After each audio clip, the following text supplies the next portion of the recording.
கொடையிலே வாழும் சேலத்து மாறி தீயை மூட்டி அம்மா வேகம் சிலுக்க நடந்தும் தாயே.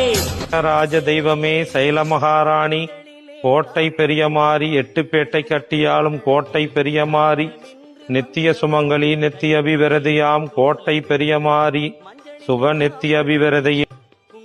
ஆடி பெருவிழாவின் துவக்கமே இந்த பூச்சாட்டுதல் தான்.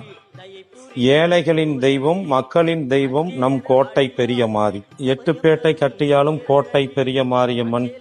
இங்கு பூ போட்ட பின்புதான் எட்டுப்பேட்டைக்கும் பூ எடுத்துட்டு கொண்டு போய் சென்று பூ போடுவதாக ஐதீகம், வழக்கம். இந்த பூச்சாட்டுதலின் போது லட்சக்கணக்கான பூக்களின் நடுவே அம்மனை பார்க்க மிகவும் அழகாக இருக்கும், சிறப்பாக இருக்கும். ஏழை எளியோர், உயர்ந்தவர் தாழ்ந்தோர் பாகுபாடு இன்றி கோட்டை மாரியம்மனிடம் அனைவரும் சரி சமம் என்று பூச்சாட்டுவோம். அனைவரும் வருக, அம்மன் அருள் பெறுக.